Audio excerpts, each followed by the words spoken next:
Why do billion-dollar insurance companies regularly delay and deny valid claims? Because that's how they got to be billion-dollar insurance companies. If you've been injured, I'd like to help. Spencer Callahan is the one to see. Call 387-2323. LA filing number 16-7969. WNXX Jackson, KNXX Donaldsonville, and WDGL HD2 Baton Rouge. This hour brought to you by Spencer Callahan Injury Lawyers. LA 21 12681. Offices in Baton Rouge. Now, the Hunt Palmer Show. Yes! I feel like I've been waiting for this my entire life. You're listening to the Hunt Palmer Show on 104.5 ESPN Baton Rouge. Jolly good fun. Jolly good. Locking down the middle of the day. America's favorite daytime fun show. Live from the Raising Cane studio. This is Hunt Palmer.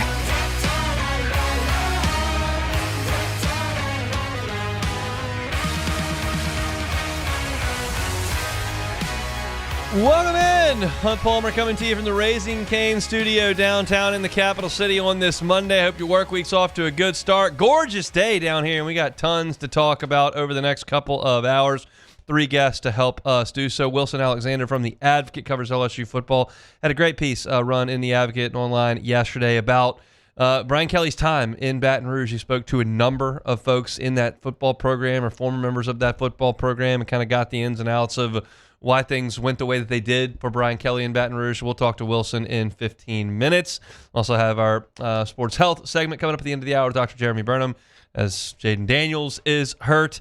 In the second hour, we'll talk to Denton Day about the National College Football scene. Lots and lots to do. Frank Wilson's on the mic. It's Bama week, by the way. We'll get into some of that, but let's crank things up the way we do every single day. It's our Genesis opening drive. It's time for Hunt's Opening Drive, presented by Genesis of Baton Rouge. Well, the Saints lost again.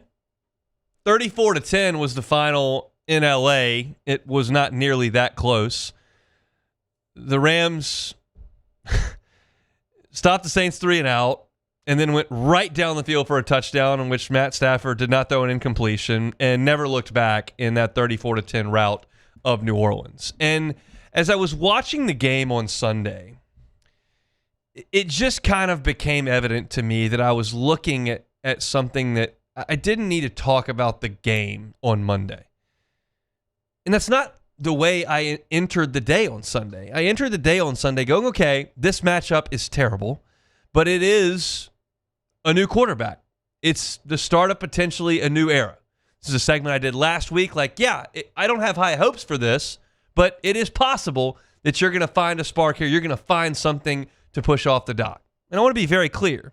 The point of this segment is not going to be to disparage Tyler Shuck and call him a failed draft choice. That's not it. But something has become abundantly clear to me over the course of this start to the Saints season. We're 9 games in, you're over halfway.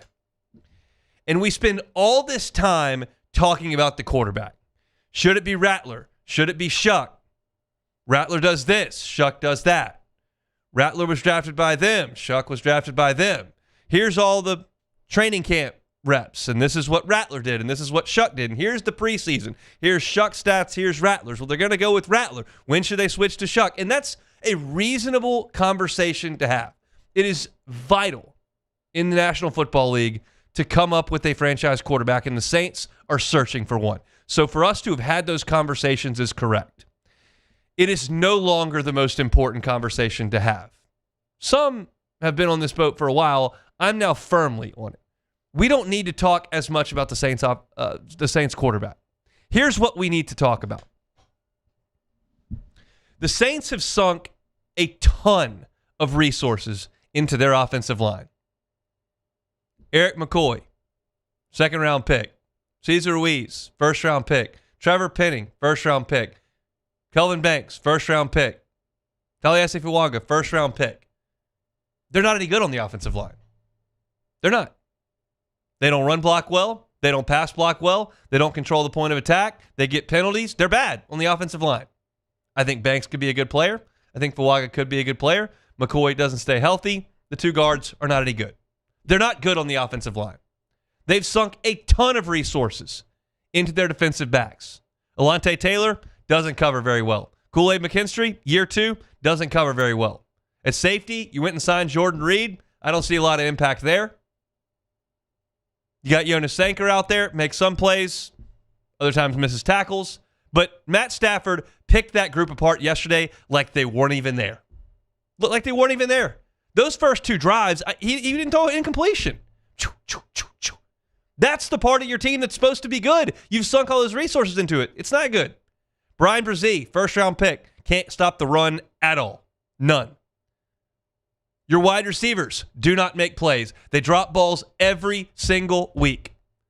Juwan Johnson couldn't come up with one yesterday. Olave does it pretty much weekly. You cannot run the ball at all. Can't run it at all. I have gone through the entire roster outside of the quarterback and an aging linebacker in Demario Davis. I've gone through the entire...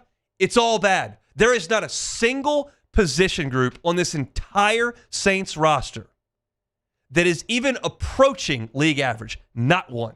Not one. You can look at Pro Football Focus for grades. You can look at statistics. We went through all the statistics last week. Saints, offensive line, running the ball. It's all awful. Statistic after statistic, grade after grade. ESPN Advanced Analytics, the record of 1-8. This roster is awful.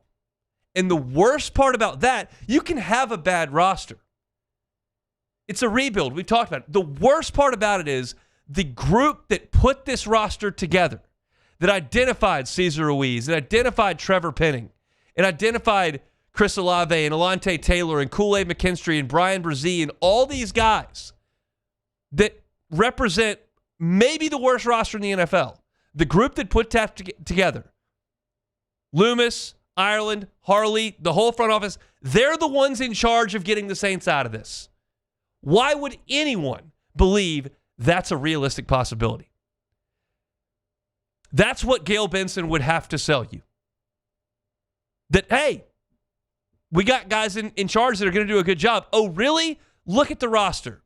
It's not just figuring out a quarterback. It's not that you've got a first-year head coach that's finding his way. You're not good anywhere. And that's become so apparent in watching this team week after week. The Bears ran it down the Saints' throat whenever and wherever they wanted to. Just wind sprints down the field.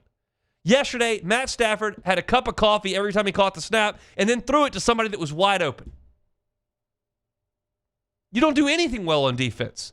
Offensively, yeah, like you've got quarterbacks who are reading elementary coverages and they're dumping the ball off and checking it down and you're not explosive, but you can't run the ball to help them. You don't block to help them. Your wide receivers can't help them. Your overpaid tight end drops the ball every week.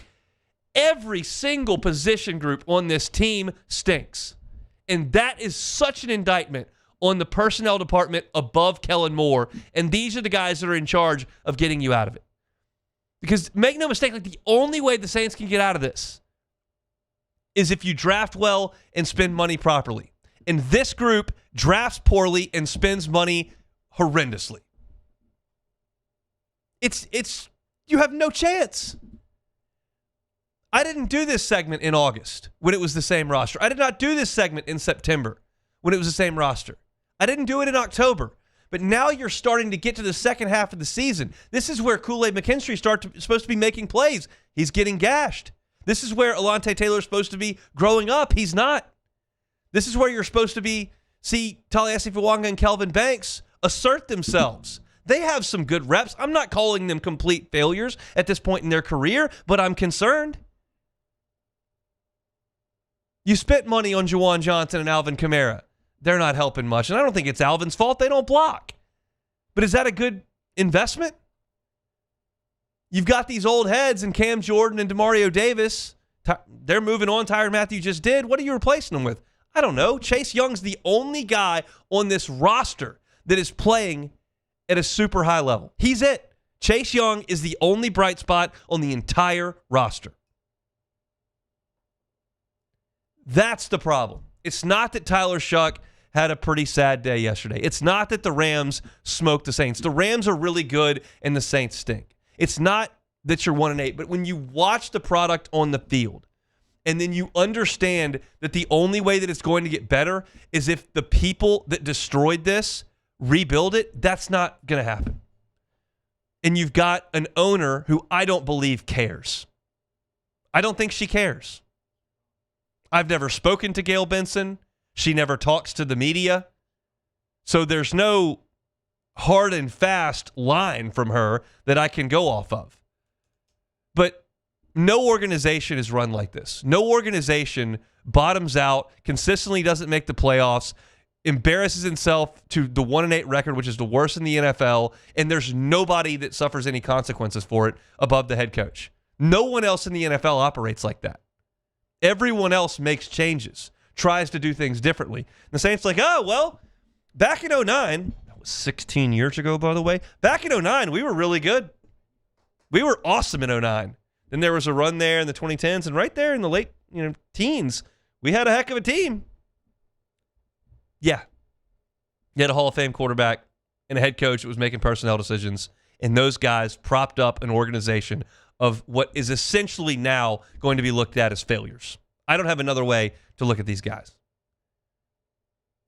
Because if you could have a rookie quarterback that was really struggling or a second-year quarterback that was turning the ball over like Rattler was the last couple of weeks, but if you were getting after it up front, if you had one of the best run defenses in the NFL, or if you had a couple of guys on the corners that were really locked down, or you had an all-pro left tackle, there was something to cling to here. You've got nothing.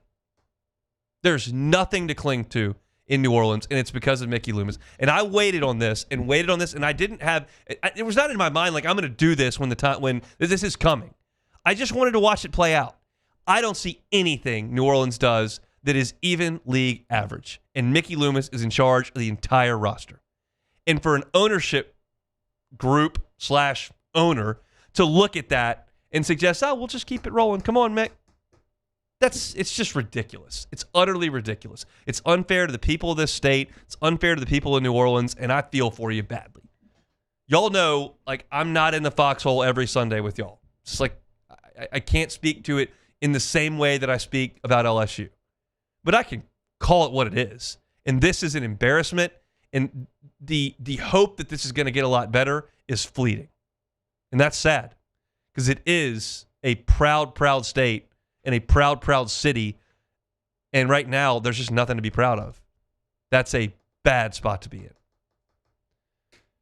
Jordan, I'll give you 90 seconds here. All I want to say is you're 100% right. I mean, I felt crazy people dissing me saying how I felt about Mickey Loomis, but the writing was on the wall. You lack everything. Honestly, you just lack talent. That's the simplest way to put it. You just lack talent at all phases of the game. I'm not going to say I have questions about Kellen Moore just yet, but 16 minutes of possession for a full NFL game is crazy. 13th lowest in the history of the sport. Insane. So I can't – it's year one with him, but year two is I'm extremely close eye on him. So I have nothing to say about the Saints anymore. I got to deal with the Pelicans. It's just too much. Who owns the Pelicans? Oh, man, that's a good question. I think it might be Gail Benson. Sweet. That's awesome.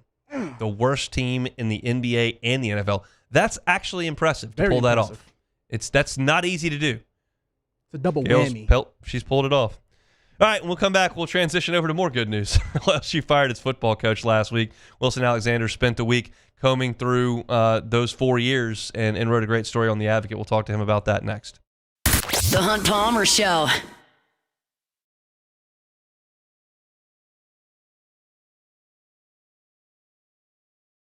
With clear pricing and great service, let Bayou Ford and Bayou Chrysler Dodge Jeep Ram be your trusted partners in finding your perfect vehicle. The crew at Bayou Automotive is going to do right by you. At Ochsner, we know healing is a team sport. That's why we've partnered with world-renowned orthopedic surgeon Dr. James Andrews to create the Ochsner Andrews Orthopedics and Sports Medicine Institute. Whether you're a professional athlete or a weekend warrior, our team of specialists are dedicated to getting you back in the game. So whatever your reasons are for reaching your personal best, we've only got one: you. Ochsner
has been focused on people, not policies. Through every success and challenge, we've continued to grow because we've stayed true to our values, committed to providing you with genuine dependability. Because your well-being is more than a priority.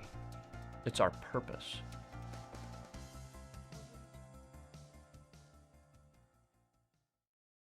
Family owned and community driven. Service Chevrolet Cadillac, a legacy you can trust since 1972.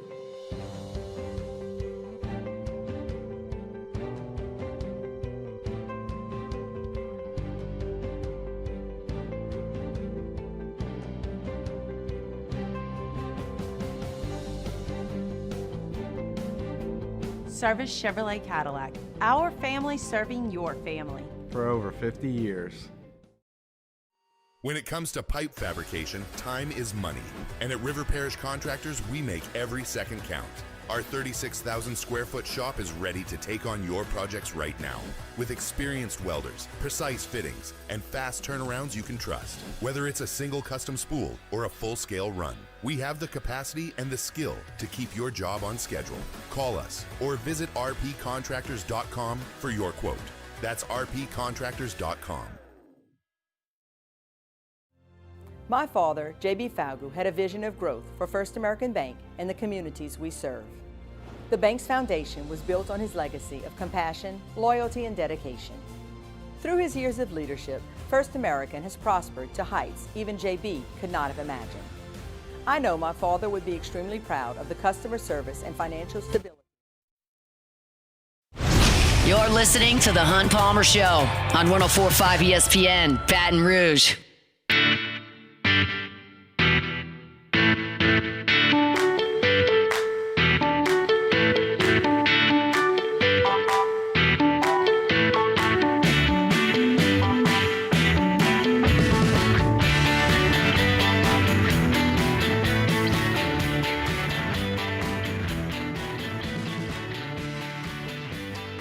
Last week, undoubtedly, one of the most tumultuous in the history of LSU football. Coach fired midseason, athletic director parting ways with the university at the end of the week as well. Wilson Alexander covers LSU football for The Advocate. He wrote a story talking with 15 people associated with the LSU football program about the Brian Kelly era. You can read that online at theadvocate.com. Wilson, give us some time here on this Monday.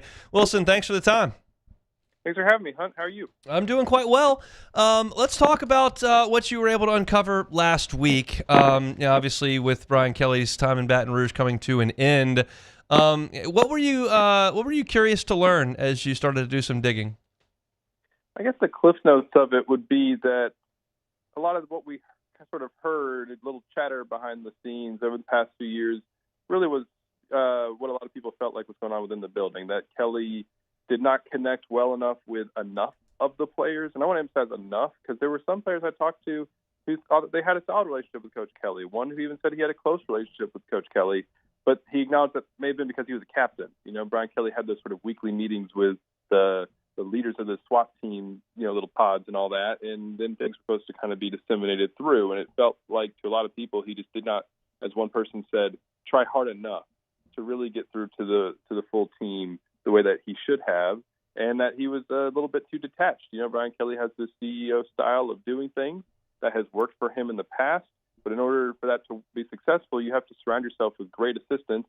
And LSU, as we know, was always having some kind of issue on one side of the ball or another, special teams, defense, and then now the offense. And so it never all came together at the right time, and he was not able to correct those things.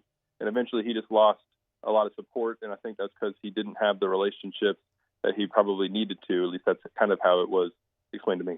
As you kind of had your conversations, I guess the question I would have as a reader and someone who's following the team is this just Brian Kelly's personality or way he does business, or is it a lack of effort in that department? What's your sense on that? That's tough to know for sure. And I think it's also a matter of probably people's opinion. Yeah. When it comes down to that one. Like, there might be some people I talked to who think that he didn't maybe put his full self into it. There was one person who I talked to who didn't make it into the story, but because it was just his one viewpoint on it, was that Kelly started to become a little bit more checked out after the 2023 season. And there was this sense among some people on the staff, like, man, that was their chance. And that But I don't know that that's, that everybody felt that way. That there were other people who, that is kind of just his personality and way of doing things. One person even thought that maybe it was intentional, that he was a little bit detached from the team because he wanted to kind of keep certain things at arm's length. And so part of it is the way he went about it. Part of it may be a little bit of slipping in effort, but that's a matter of, I think, individual opinions, and it's really not just like one general consensus around that. And being a football coach, you hear stories of coaches that get there at 5:45 in the morning and don't come home until midnight, and the amount of hours that some put in. And then there have been folks that have talked about Brian Kelly's hours. Were you able to kind of uncover what that was like in terms of his presence in the facility and around the team day to day? I asked a lot of people the question, was he as absent as his reputation was? And most people sort of said, like, I think he was here a lot. That he was within the building, but he wasn't seen much, or as much as they would have liked to have seen him in the building. As one current staff member told me, my first 4 weeks here, I didn't see him. And that staff member said he might have been here, but sort of sequestered in his office. Like, I just never saw him. They would have liked to have seen him more often sort of throughout the building. Another staff member said that basically Kelly, when he was around, and he was having individual conversations, I actually heard this from multiple people, that he was good to interact with, but it wasn't often enough. That needed to be more regular, that they didn't have regular staff meetings as much as one person who worked at another SEC school had when he was at that SEC school, and that's a very successful SEC program. And so those were some of the things that I gathered in that regard. That there were others though that said they didn't think that he was there nearly enough. Then there were some people who said he was here, he was working hard, he just was kind of detached from people within the building. Wilson Alexander is our guest, LSU beat reporter for The Advocate. As you've covered this entire run here for Brian Kelly, I mean, what is your thought on Brian Kelly's time at LSU? And let me ask it this way, because I feel like, for me, as I've talked about Brian Kelly, I feel like he did make an effort to make a lot of different changes and do things differently. He fired defensive staffers and overhauled that. He put a new personnel department in place. He donated of his own money to try to change the way that they approach recruiting with NIL from the we don't buy players and now going out and getting the number one portal class. Like, I thought he tried to make changes from afar. What's your sense on how he handled his time here in Baton Rouge? I thought he really tried to make it work, and I thought he did put a lot of effort into trying to get this program to a place of consistent championship contention. But as I've gathered over the past week, like the way he went about it, just maybe, so many people talked about fit. Brian Kelly didn't fit here over the past 4 years, and some of that felt a little overblown, but I think there is some truth to that he didn't come in and truly embrace the things that can make LSU great. He tried to sort of do things the way he had always done them, his sort of foundational pillars, as he sort of once said. And those, but to a degree, LSU he sort of lost some of the things that can really make LSU great. And like there was one creative person, one former member of the athletic department who commented on like the past, LSU's branding around what Brian Kelly's football program was going to be, and that was. That they had come up with that, but it was something that Brian Kelly kind of wanted them to come up with, and he was like, man, that was way too corporate for what LSU should be. I do think that he tried. It just didn't quite mesh the way that he went about doing things within the program. It just didn't quite work out. And I think that if he had hired better assistants throughout his staff, and maybe at the very beginning of his tenure, maybe if he hadn't gotten rid of some people that he did, or at least replaced them with people who were a little bit maybe operating at a higher level, and LSU was able to have a good offense and a good defense at the same time for once in his tenure, that this probably would have worked out okay, even with all the sort of questions and criticisms of his way of doing things and his sort of personality and detached style. I saw Hugh Freeze penned a note to the Auburn family and posted that on his social medias. And so I clicked over on Brian Kelly just kind of see it. It was radio silence. Do you read anything into that at all, or am I just digging? I'm not really sure what to make of all that. No, I wonder. I just keep wondering when are we going to hear from Brian Kelly? I don't know when it will be. That could also be, there's still negotiations going on with the buyout. Maybe something that has something to do with it. I'm not really sure. What does your gut tell you about the next month with Frank Wilson at the helm of this football program? Frank will do everything he can to try to energize these players, kind of galvanize them, sort of pick them up, emotionally. Things over the past month were just the vibes were off, and I think that he's going to do everything he can to try to get them to play free and loose, and we'll see where it goes. I mean, I don't expect them to win the Alabama game. Arkansas's got a great offense, but their defense is terrible, so that and with that 11:45 a.m. and kickoff in Tiger Stadium has the potential to be pretty close. I think that Frank will, do everything that he can, that an interim coach should do in this situation in terms of trying to re-inject passion and energy and that kind of feeling back within the team, and we'll see how it works out. Wilson, I mean this sincerely. It was great to see your byline back in the newspaper. Welcome back to work. We've been thinking about you, and we'll see you out there, okay? Appreciate that, Hunt. Thank you. You bet. That's Wilson Alexander with The Advocate. Great story you can read there at theadvocate.com on just what happened with the Brian Kelly era. It's a great story. I've also made a few phone calls and kind of dug around a little bit and kind of just to see kind of some of the same things that Wilson has dug into. And so I'm going to give some of my thoughts because you heard when Brian Kelly was fired, like my initial thoughts as to why things didn't work. And I want to add on to that with some of the things that have been discussed here over the last 7 days. We'll take a time out. We'll come back and do more of that. The Hunt Palmer Show. Genesis of Baton Rouge. GenesisofBatonRouge.com is the website. Every car that is on the lot is online at GenesisofBatonRouge.com. It's America's best warranty. I tell you about it every single week. You talk about industry-leading warranty and the peace of mind that gives you every time you buy a new Genesis. You've got a new vehicle bumper-to-bumper warranty, 5 years, 60,000 miles, bumper-to-bumper. We all know that dealing with maintenance on a vehicle is no fun.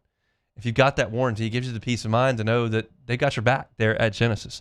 24/7 roadside assistance. Again, they've got your back. You will have roadside assistance wherever you are, whatever time of day or night it is, if you buy a Genesis. You've got valet complimentary scheduled maintenance, 3 years, 36,000 miles, meaning they'll come to you, get that vehicle, bring it back in, handle the maintenance, drive it right back to you, complimentary.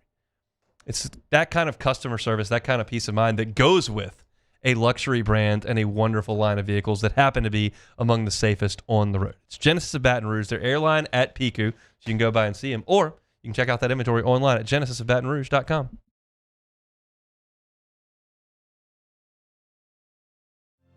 My father, J.B. Falgu, had a vision of growth for First American Bank and the communities we serve. The bank's foundation was built on his legacy of compassion, loyalty, and dedication. Through his years of leadership, First American has prospered to heights even J.B. could not have imagined. I know my father would be extremely proud of the customer service and financial stability that First American provides to Southeast Louisiana. We continue to thrive because of the legacy of J.B. Falgu. BRAC teamed up to reimagine your parks, and you imagined big. With your help, we went to work, creating 12 beautiful community parks across the parish. A family-sized water park, miles and miles of trails, and parks just for your dogs. There are more places to splash, to explore, to run wild, and even soar. You imagined, we delivered. Gold. BRAC, your #1 park system in the nation. These ice cubes could have been a thankless bed for an all-you-can-eat salad bar. But instead, they cradle and cool the crisp, refreshing Dos Equis. Nicely done, ice cubes. Banking on the go? Our mobile app makes it effortless. But at Campus Federal, you're more than just an account number. We build relationships with our members, supporting you from saving for college to owning your first home. If you're buying a car, planning a home renovation, or a vacation, we're here to help. Campus Federal Credit Union, your trusted financial partner for every stage of life. Start your journey today. Mornings with Brian Haldane is the only live and local talk show in the capital city. Get the news from the newsmakers, along with traffic and weather updates throughout the morning. The conversation starts weekday mornings at 6 on Talk 107.3. Trust isn't given, it's earned by showing up, leading the way, and performing at your best when it matters most. Our Lady of the Lake sports medicine experts know what it takes to improve performance and build champions at every level. That's why LSU chose Our Lady of the Lake as its championship health partner, trusting Louisiana's best medical team to care for our state's best athletes. From championship athletes to everyday champions, trusted care starts here. I trust the lake. After a decade of working in private duty nursing, I know how hard it can be to find compassionate care for the ones that you love the most. So I started Decision Critical, a premier concierge nursing agency, so we can take care of you wherever you are. Our highly skilled nurses provide exceptional care from the comfort of your own home with personalized packages for short-term, long-term, or even around-the-clock care. Visit us at decisioncriticalbr.com and give us a call today to get started. In South Louisiana, you can always count on good people coming together to help our children. At Dreams Come True, we grant wishes for Louisiana children with life-threatening illnesses. But to do this, we need funds. That's why we're trying to raise $100,000 for Dreams Come True by giving away the Blessed. This is the Hunt Palmer Show on 104.5 ESPN, Baton Rouge.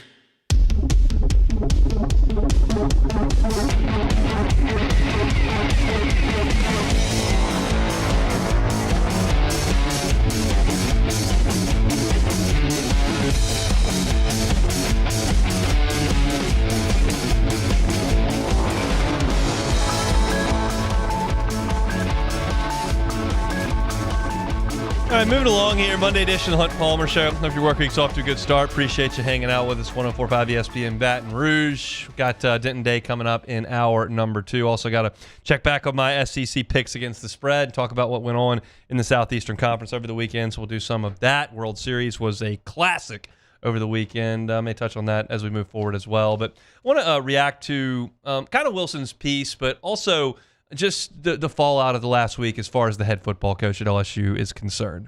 When Brian Kelly was fired a week ago Sunday, I came on Monday and talked about why I thought it didn't work for Brian Kelly at LSU. And essentially, my feeling was that his ability to surround himself with the best coaching staff possible, those failures ultimately doomed him. The recruiting staff he started out with was not good enough. The defensive staff he started out was not good enough. And by the time he flipped the defensive staff over, things slipped on the offensive side of the ball. And you just never found that balance. I think this LSU defense with this coaching staff is probably good enough with that 2023 offense to be what you need to make a run and maybe win a national championship.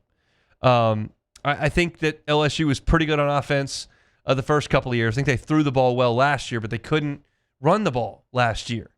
And it's just, you never had all the, it's like whack-a-mole. You never could whack all the moles at the same time. There was always one or two issues that were popping up. And I think that I ultimately pinned that on the coaching staff as a whole from start to finish. That was my feeling. And the reason I said that is because there were so many rumors flying around about Brian Kelly, and that's what happens when things start to go south. Like, there were comments all offseason about Hugh Freeze on the golf course. He was asked about the golf course in a press conference because that was what was flying around Auburn so often. And that doesn't happen if you're winning. It only happens if you're losing. Nobody in Gainesville in the 90s was talking about Spurrier playing golf and going to the beach because they were scoring 55 a game and beating everybody. But when you lose, rumors start cooking and people start talking and things start flying. And that's on last Monday. I wasn't willing to go into that. I was going to go with what I knew. And I knew that the staff configurations start to finish left a lot to be desired. And Kelly was going to need that because Kelly, it wasn't going to be necessarily his offense or his defense. He was going to run the program from the top and let the assistant coaches handle their recruiting, handle their game planning, handle their in-game calls, and win that way. And he's made a career out of that. We went through all the coordinators that he's had in his time. Went through the Clark Lee and Mike Elko and Marcus Freeman, and Mike Denbrock and Bob Diaco, and all these guys who have done great things in football. But it just didn't feel like it worked. And that's what you could immediately point to for sure. It's not rumor who you hired. We know who you hired. That's evident. And so I didn't want to dabble in that unknown space, right? But I thought, well, now that it's over and people are more likely to talk, let's see kind of what we can find out. And I want to be clear as I get into this. The rest of this segment is going to kind of be opinion-based. And I think I'm going to be careful not to overstep. I don't think I'm going to go beyond where you should go or speculate too much or rely on hearsay too much. But I'm going to give you kind of my opinion after some conversations. I believe Brian Kelly came to LSU with the intention of winning a national championship. I believe Brian Kelly thought, if you can get it done at that level with Les Miles and Ed Ogeron, with my track record, my background, my confidence level, I can do that too. Maybe even at a higher level. I think that's what he thought about LSU. I also think that running things at LSU is not the same as running things at Notre Dame. And you've heard a lot in the last 7 days about former players being, quote unquote, welcomed back in. From what I understand, it wasn't that Brian Kelly shut out former players. That's too strong. It's that they weren't welcome with open arms, just kind of come on in. And that's kind of the way that it's generally been. No, you can't have 20 guys out there every day at practice popping in and cutting up and sitting in the meeting room. No, but that's not what we're talking about. But there was a little bit more structure to it in terms of setting appointments and signing in with people, and it made players who were used to the other way at times not feel as welcome. That's one little piece to this thing. It wasn't that Brian Kelly said, I don't care if any of these guys ever come back. It's that there were protocols put in place that hadn't been there for people to be at the football facility. And so Frank Wilson has kind of said, hey, I want y'all to come in this week. Come on, come talk. As far as whether or not he was playing too much golf, I talked about this last Monday. T-Bob sent out a tweet that he heard that he played 400 rounds in 4 years at a local country club. I addressed this last week, but I'll briefly do it again. I know people at that golf course. I know people that are there 4 and 5 days a week at that golf course. I promise y'all, Brian Kelly was not out there playing golf all the time. He was not playing 100 rounds a year at that golf course. He just wasn't. I've lived the 100 round of golf per year life. I did that in 2018, 2019. It takes a lot. You're out there a lot. This is not pop in, pop out. This is 5 hours at the place. I promise y'all, if Brian Kelly was playing 100 rounds of golf a year at that golf course, I would be able to verify that. So he may have played some golf. And I'm okay if the head football coach wants to play some golf. I'm okay if my attorney wants to play some golf. I'm okay if my neurosurgeon wants to play some golf. It's okay if some people play some golf. You don't need to be playing golf on Tuesday afternoon of Florida week, and I don't think Brian Kelly was doing that, okay? People that spend a lot of money at LSU are at that golf course. It's not like you can go do that incognito. So I think that's probably overblown. As far as whether or not he was in the office, I think Wilson said it best. He was reporting on that. He told us that in the last segment. Like, Brian Kelly was there a lot, probably had the door closed a lot, probably not walking the halls quite as much. I'll tell you this, personal experience. Now, this is a very small sample size, very small. But I go to that facility on Friday mornings during the season, and I have a 3-minute conversation with an assistant coach. You hear it on the pregame show. I'm in there for like, some days I'm in there for 8 minutes, some days I'm in there for 19 minutes, but it's very short. But I almost every single Friday saw Ed Ogeron walking those halls. I never saw Brian Kelly once. Now that's, again, such a small sample size. He might be having recruiting conversations at that time. It's usually like 9 or 10 o'clock in the morning. He may have had something on his schedule. I'm just saying, like, I saw Les Miles up and down those halls. I saw Ed Ogeron up and down those halls. I didn't see Kelly as much. And then you hear now stories about the recruiting side of things where Kelly just wasn't as involved as some head coaches are. Sometimes didn't know names that he was supposed to know. That is one where you could point to and go, that's a problem. What I can't tell you is Brian Kelly's true intentions. It feels like it falls into one of these camps. It feels like it falls into one of these. It's either He thought, okay, I'm a great coach. Ogeron and Miles, I don't think a lot of. I'll go in there. I'll hire the people. I'll set the protocols up, and I've got this huge contract. They're not going to fire me or buy me out. Maybe it takes some time, but if I hang around there 6, 7, 8 years, we'll pop one of those teams. There's too many good players in Louisiana, too many people that care. I've got the money if I just hang around for 8 years, like, it'll pop. Or if he said, I've got $100 million. I'm a little bit tired. I thought I had it with the Jaden team. I didn't. I'm just going to collect the check and move forward without putting in the effort. I don't know which one of those it is. One of those is just a bad plan. One of it is just quitting. And I'm in no position to speculate on what Brian Kelly did there. I thought his effort in terms of trying to make changes showed during some of these off seasons where he fired and rehired coaches and put together a new personnel staff and got involved in the NIL thing and knew the people he was supposed to talk to for that. And it didn't feel like he just completely quit. But you hear the folks that he just wasn't quite as engaged. I don't know anything about the beach trip. I don't know anything about whether or not he was at practice. I just have a hard time believing that he stepped out on practice. I never heard that from anybody. My sincere guess on this is that because people are so unhappy with the results of his era, that they're just very, very willing to accept every rumor as gospel, and they're just going to go on and accept all this stuff. I'm not quite in that camp. I'm not just going to assume the worst about every single conversation that happens. But he was not running this thing as personally as needs to be done. He was too much in an ivory tower, and why he was that way, I don't know. But it just feels like you've talked to enough people that that's generally the consensus. And because of that, ultimately, the culture didn't work and it fractured. You want to call that fit, you want to call that effort, you want to call that whatever you want. It just never quite worked. And I do think, and this is another guess, and I asked Wilson about it, he didn't want to speculate, and that's very fair. Kelly has not said a word. And usually coaches will come out and either say a thank you or to the players, fight hard or whatever. Kelly spoke to the players for what appeared to be about 3 minutes that Sunday evening and then was gone.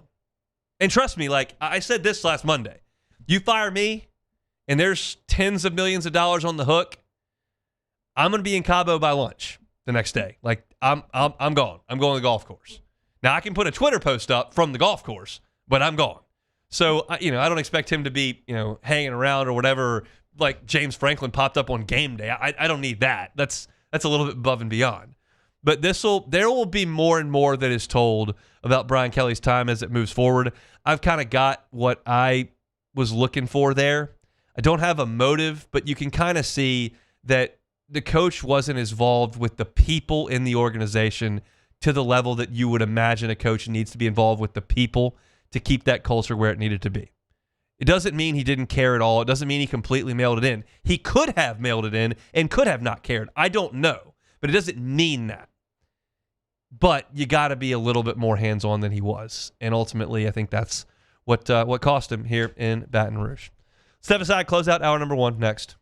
The Hunt Palmer Show. One Bath and Closets. OneBathAndClosets.com is the website. David Vaughn and his team, 30 years redesigning and remodeling bathrooms and closets. Look, closet space can be a big deal. Sometimes you don't realize it. I had a home, loved it, loved the location. I liked the house. Girlfriend at the time, who's now my wife, moved in. She looked like this is the worst closet situation I've ever laid eyes on. I didn't even know. We had clothes jammed in the hallway, clothes up in the attic, clothes in suitcases, stuff in the other closets, in the other rooms. It was a bad deal. And we could have called David Vaughn One Bath and Closets and gotten that fixed, but we were moving, so we didn't do that. You don't have to move to improve your closet situation. Let David come in and put in a customized new closet situation in your home. It starts with a free consultation, and there's financing available on the back end if you qualify. 18 months, 0%. Check out the website. You can get that free consultation today. It's OneBathAndClosets.com. David Vaughn, One Bath and Closets. OneBathAndClosets.com.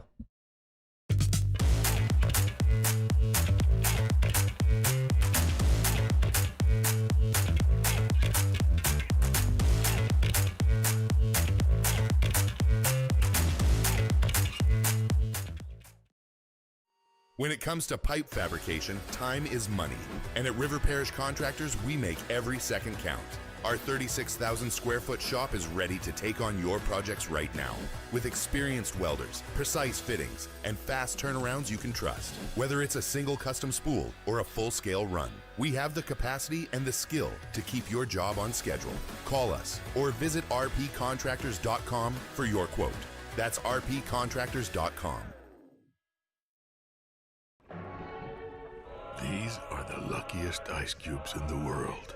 They could have been a thankless bed for an all-you-can-eat salad bar. But instead, they've been called upon to cradle and cool a crisp, refreshing Dos Equis. Looks like the lucky just got luckier. Dos Equis. Breck teamed up to reimagine your parks, and you imagined big. With your help, we went to work, creating 12 beautiful community parks across the parish. A family-sized water park, miles and miles of trails, and parks just for your dogs.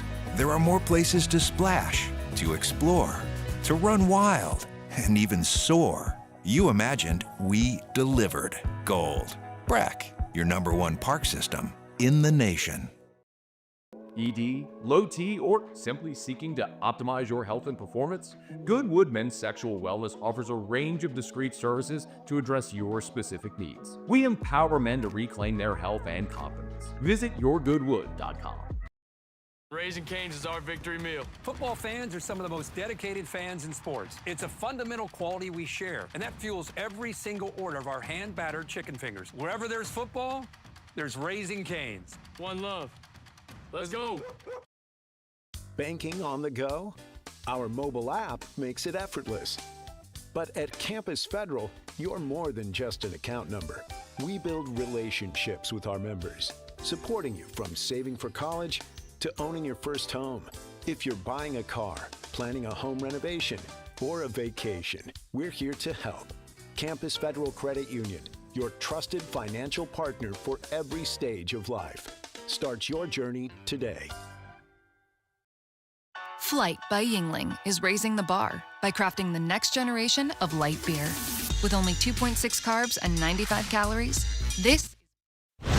You're listening to The Hunt Palmer Show on 104.5 ESPN, Baton Rouge.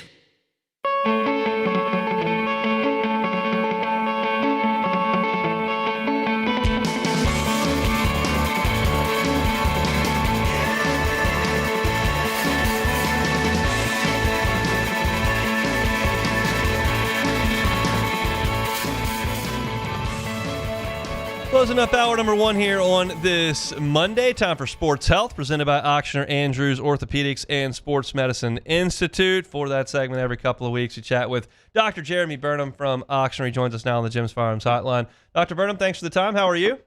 Hey, I'm doing good, Hunt. Quite a bit's happened since last time we connected. Unfortunately, it seems to be a bit of a recurring theme, but I guess that's why we have you. It's been a tough fall for former LSU stars in the NFL. Lost Joe Burrow early in the season to some turf toe. Malik Neighbors tore his ACL. Jaden Daniels has been hurt a couple of times, and last night saw a gruesome injury there with his elbow. What can you tell us about what you saw there? Gosh, I think that was tough to watch, and with modern TV and all the angles, you really get a front row seat to what's going on. I think, it looked to me like the elbow hyperextended, and basically the elbow goes straight, but then when there's so much force that's put on that elbow, you could see he was falling and trying to brace his fall with his elbow, that it actually went past straight and it bent back in a direction that it shouldn't. Everything that I've seen from them, what they've released publicly about this, looks like he did not have a fracture, which is a good thing. So I think this is a different type of injury if he has a broken bone. Looks like it dislocated all the way, and so that means that it tore some soft tissues as well. But believe it or not, if there's not a fracture and it's his non-throwing arm, he may actually be able to get back and actually play at some point this season. That's not outside the realm of possibility. think they'll probably take things slow with him, especially if it doesn't go very well for Washington over the next couple of weeks, because he is that franchise, and a couple injuries here in this season. So scary stuff, but hopefully Jaden is back sooner rather than later. And we've talked in the past about a number of things with you, but one of the most fascinating conversations that we had was talking about surgical techniques with the knee and the C coral technique specifically. Can you tell us what the latest is on that and what they're looking at? Yeah, Hunt, it's really an exciting time in orthopedics, and we're dealing with situations where we have technology and techniques that are available to us now to treat people's injuries that weren't available even just a few years ago. It seems like every year there's some new technology that's released that has really good outcomes. And we do a lot of sports medicine surgery here, but we also focus on something called knee preservation. And basically what that is we're trying to keep people's arthritis from progressing to the point that they need a knee replacement. And so some things in the past that we just had to kind of watch and let people modify their activities and then just wait till it got bad enough they needed a knee replacement. We actually now have some techniques and technologies that allow us to treat that. As we talked about, there's something called CartiHeal, which is based on, they actually utilize sea coral, and they've discovered that if you implant that in the knee when somebody has a hole in their cartilage, it actually encourages the body to fill that hole with cartilage. There's also something called the knee bar procedure now. There's a company called Osteofiber, and they make these screws that are made out of bone fiber. And so you can actually insert these in the bone when maybe the bone has a fracture or it's not holding up to stress like it should, and it gives some stability, but then the body just turns it completely in the bone over time, so you don't have to go back and take those implants out. And so there have really been some game changers. I think the key takeaway on this is, if you're having pain in your knee, and it lasts for more than 2 or 3 days, it's worth going and getting it checked out. Sometimes these things come in too late and they already have too bad of arthritis, but we're trying to stamp out arthritis and try to keep people from needing those knee replacements if possible. Sea coral in the knee to help cartilage grow. That's crazy. The thing I can remember the most about our conversations is that technique there, because it just blew my mind. I was on Burbank yesterday, drove right on by Elite. I know football is in full swing, getting down to the home stretch. Soccer, youth basketball coming up as well. So tell the folks what's going on over at Elite. So, Hunt, we have this walk-in clinic, orthopedic walk-in clinic over here. We're open 7 days a week. Obviously, there's a flurry of activity always going on around us, but it's really accessible. You get to it right off of Burbank, drive right in. You don't need an appointment. You can just come in and get checked out if you need to. So we try to make it as convenient as possible. That's awesome. Dr. Burnham, we appreciate the time. We'll talk in a couple of weeks. Have a great one. Thank you. Sure will. Dr. Jeremy Burnham with Ochsner at Ochsner Andrews Sports Medicine Institute. We know that sports injuries can be unpredictable. One situation you can protect yourself from, though, is muscle cramping. One of the first things you can do to aid in recovery to avoid muscle cramping is to stretch prior to and at the end of your activity. Not drinking enough fluids can also lead to muscle cramps, so be sure to stay hydrated even as the temperatures cool off. To learn more about sports injury prevention and treatment, visit ochsner.org/BRortho. Finishing up here in hour number one, that Jaden Daniels injury was such a bummer last night. That Washington defense is awful. They just simply cannot get stops. They had no chance against Seattle in the first half. As a Sam Darnold fantasy guy, I went from like 30 points down to in the lead today. That was good. The Washington defense was not good. And you look at what Cincinnati and Washington have since surrounded those two Heisman Trophy quarterbacks with, and it's really disappointing because they're just not good enough.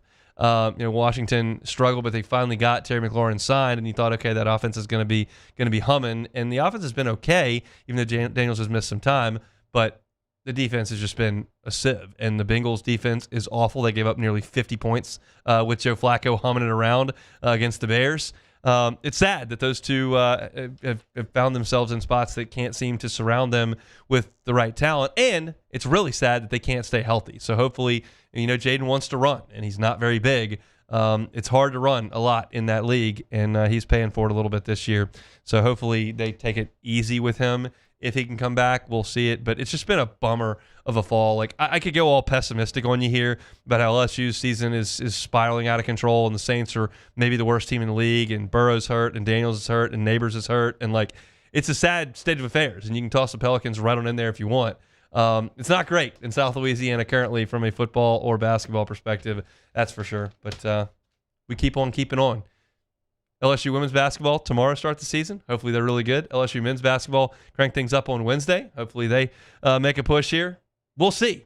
hope springs eternal, I guess. But got a lot to get to in hour number 2. If you missed any of hour number 1, I just have had it with Mickey Loomis, and yesterday was kind of my breaking point I talked about at the top of the show. Wilson Alexander, good enough to give us a little bit of time talking about Brian Kelly's time at LSU. He has a great piece on theadvocate.com about Brian Kelly's relationships in that building and kind of what may have led to the demise of his era. So you can catch that on demand, Hunt on LSU. Then we, of course, had our segment there with Dr. Jeremy Burnham. We'll step aside for national headlines with SportsCenter. Lots to get to in hour number 2, including Denton Day. The Hunt Palmer Show. At Bayou Automotive, we believe in a sales process that puts you first. We want you to experience an easy purchase with clear pricing and great service. Let Bayou Ford and Bayou Chrysler Dodge Jeep Ram be your trusted partners in finding your perfect vehicle. The crew at Bayou Automotive is going to do right by you. Baton Rouge's home for real rock. It's Eagle 98.1. Foo Fighters. Led Zeppelin. AC/DC. Pearl Jam. And the flagship home for LSU sports. Take us anywhere with the Eagle 98.1 app. Eagle 98.1 is the rock station. Today, we are shaping tomorrow. We are researching how extreme stress impacts the immune system, from trauma victims to athletes and even astronauts. Our work is leading the way in sepsis treatment, saving countless lives. We're unlocking the mind with music in exciting new ways. Our Lady of the Lake Health and LSU are improving the health of our state. That's the impact of champions. Imagine the impact we'll have on the future. Together, we roar. Hi, this is Beth Serena. Welcome to my pool.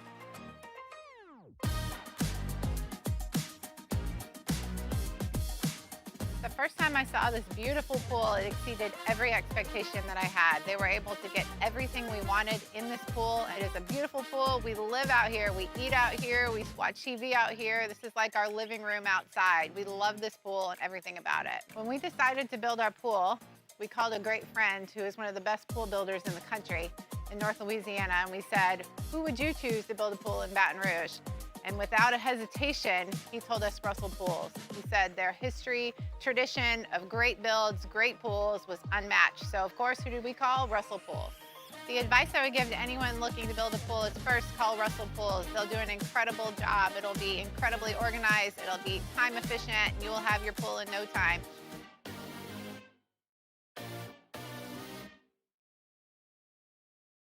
At Ochsner, we know healing is a team sport. That's why we've partnered with world-renowned orthopedic surgeon Dr. James Andrews to create the Ochsner Andrews Orthopedics and Sports Medicine Institute. Whether you're a professional athlete or a weekend warrior, our team of specialists are dedicated to getting you back in the game. So whatever your reasons are for reaching your personal best, we've only got one: you. Ochsner Andrews Institute. Long live you. Raising Cane's is our victory meal. Football fans are some of the most dedicated fans in sports. It's a fundamental quality we share, and that fuels every single order of our hand-battered chicken fingers. Wherever there's football, there's Raising Cane's. One love. Let's go. Family owned and community driven. Service Chevrolet Cadillac, a legacy you can trust since 1972.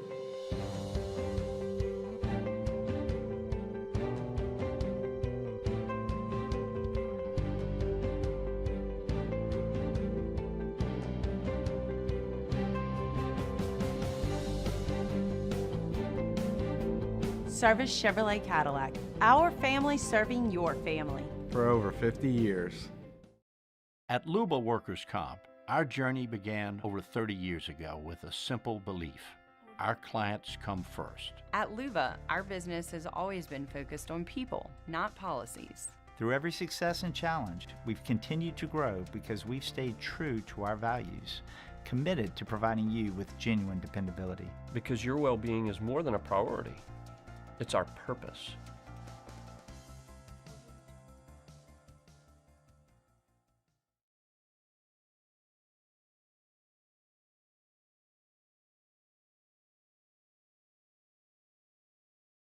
SportsCenter. I'm Christine Lisi. Commanders quarterback Jaden Daniels sidelined indefinitely with a dislocated left elbow. His season could be over. Daniels, injured in last night's 24-point loss to Seattle, is scheduled to undergo an MRI to confirm the diagnosis and help determine a recovery timeline. Eagles added another player to their defense ahead of tomorrow's NFL trade deadline, acquired outside linebacker Jalen Phillips from the Dolphins. Unsportsmanlike co-host Chris Canty. Well, it's about being able to run it back if you're the Philadelphia Eagles, and that defense this year has not been as stout as what they were last year. They lost a couple of pieces up front in Milt Williams and Josh Sweat. To me, this is in an effort to be able to mitigate the impact of those losses. Being able to add another pass rusher like Jalen Phillips, I think it's outstanding get by Howie Roseman. Philadelphia sent Miami a 2026 third-round pick in the deal. Texans quarterback C.J. Stroud feeling better but remains in concussion protocol. Davis Mills starts Sunday versus Jacksonville if Stroud can't clear protocol in time. NBA, after serving a one-game suspension for conduct detrimental to the team, Grizzlies star John Morant set to return tonight versus the Pistons. Hey, it's your resident Super Bowl champ, Chris Canty. Coming up Tuesday, the Bills had a huge win against the Chiefs in Week 9, but did they do enough to be the #1 spot on my power rankings? It's Unsportsmanlike weekday mornings at 6, right here on ESPN Radio, ESPN2, and ESPN News.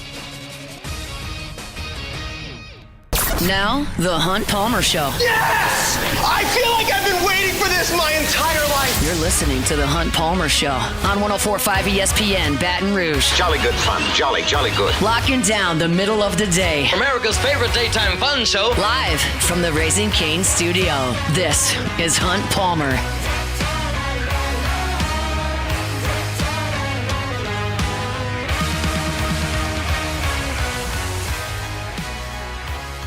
Hour 2, Monday edition of the Hunt Palmer Show, 104.5 ESPN Baton Rouge. Appreciate you hanging out with us. LSU Bama week. Not going to get too deep into those weeds today. Frank Wilson gave a couple of updates today that we'll talk about coming up in our next segment. We'll have Denton Day in 30 minutes talking college football from a national perspective. But this is a time every single week where I go back over my SEC picks from Friday and see what we have done.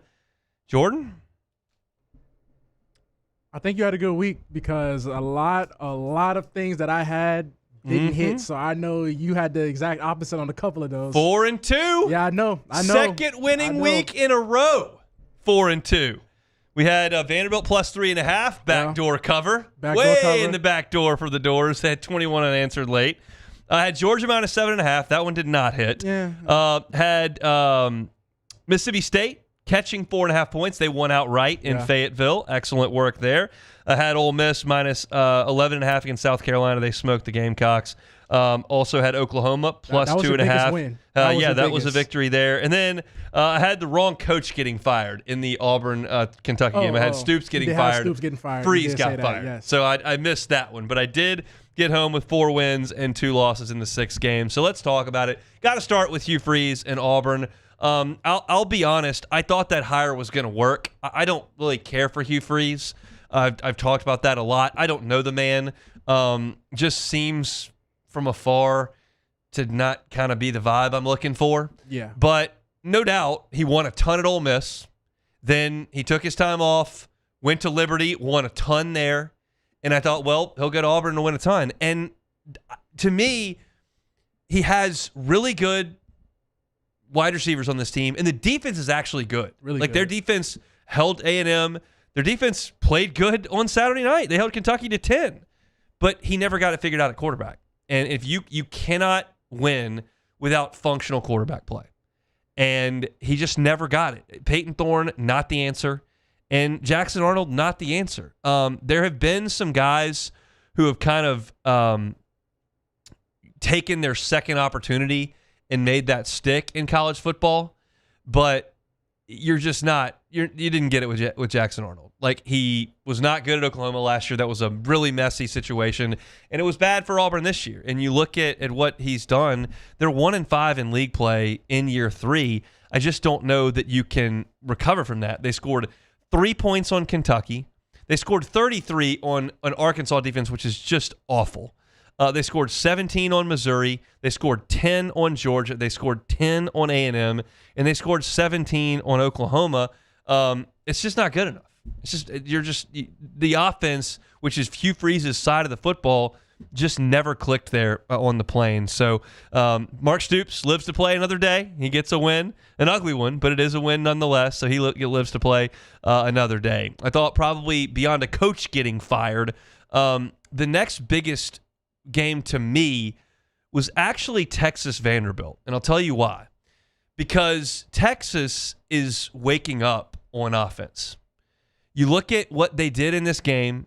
They run up 34 points on a pretty good Vanderbilt defense. Arch Manning had far and away his best game. He won SEC Offensive Player of the Week for this effort. 25 out of 33 for 328 yards, 3 touchdowns, no interceptions. Now, some of what he does is like the first play of the game. He threw a screen that literally I could have completed.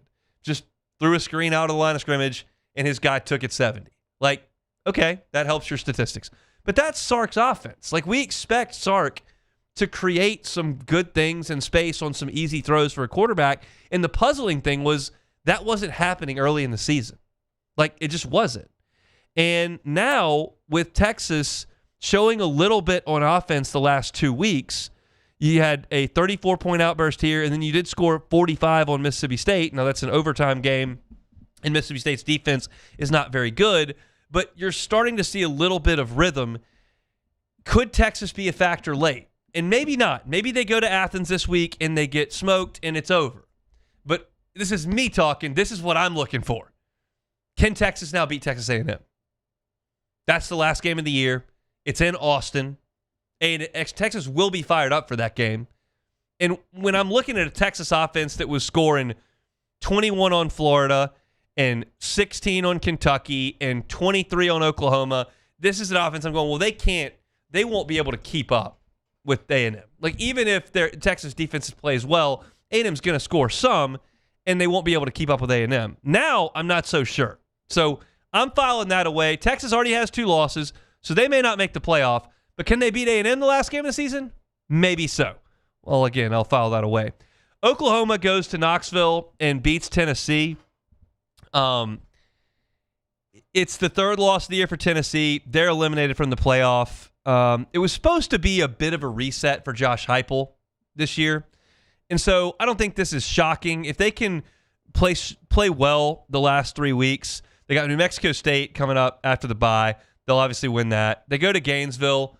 They should win the game. They may not, but they should win the game. Then you play Vanderbilt in Knoxville. Like, if they go 9-3, no big deal. If you somehow throw up on yourself and lose to Florida and Vanderbilt, and then you're talking about a 5-loss season, that may set off some more alarms there in Knoxville. I had a conversation with Ben McKee, who covers Tennessee, before the season started, and I was just kind of going through different fan base expectations, where fan bases were. I was like, where are they with Heupel? And it's like, look, I think Tennessee fans are grateful for where they are because they're out of the dark ages. Like, that was a tough scene. The Dooley era was bad. The Butch Jones era flamed out after a little bit of a build.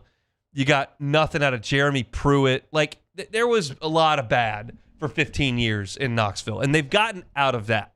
They're recruiting better. The offense has an identity. They've beaten Alabama a couple of times. They made the playoff last year. Like, they're in a decent spot. But they also have higher expectations than, quote-unquote, a decent spot. And you're going to fall short this year. And it's just how short remains to be seen. But I want to be clear, you're not looking at a hot seat situation for Josh Heupel, but you are going to start looking at some people around that program that go, okay, you got us out of the crap. You got us out of the garbage. When's the next step? When are we going to get to where we think we should be? We think we should be where Georgia is right now. We think we should be where Bama is right now. We think we should be where these teams that are perennial playoff teams are. And whether or not that's realistic to you, the LSU fan that's listening to me, doesn't matter. That's how they feel in Knoxville. This is a year that's going to go by where you didn't get it done. So you hadn't beaten Georgia. Like, you haven't taken that step. You got clocked by Ohio State last year in the playoff. You haven't played for an SEC championship.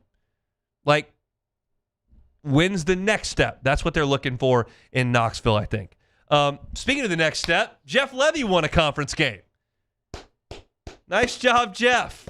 Mississippi State was 0-16 in their last 16 SEC games. Jeff Levy had not won one in his career. It didn't look good early in the fourth quarter, but they outscored Arkansas 17-7 late, and they win the game by 3 points to win their first league game. And honestly, they probably deserved it. They should have won a couple of games this year that they did not. Just an absolute kick in the teeth the week prior against Texas. They could have won the game at Florida through a late interception that just stings. You had every opportunity to be in a situation to win one or two SEC games, and they just haven't done it. And they got it done. And it's credit to Jeff Levy for keeping those guys playing hard. Because it's really hard to keep playing hard when you've lost 16 league games in a row and you've lost 4 games in a row and you keep getting your guts ripped out, and they went out there and did it. And speaking of guts ripped out, Arkansas has to live that just about every week. Look at the run that the Hogs are on at this point.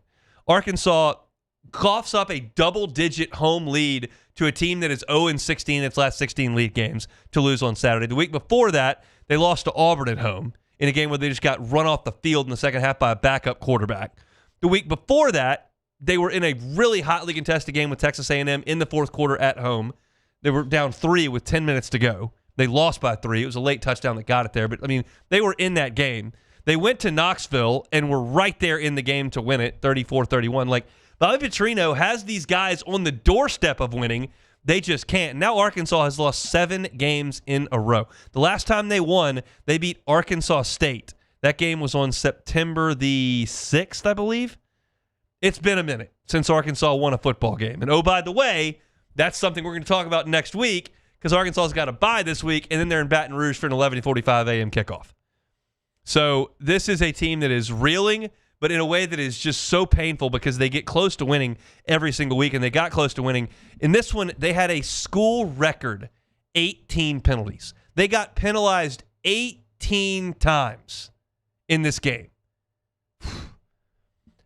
I've got a hot take. This is a hot take. Taylor, let's see what you think about this.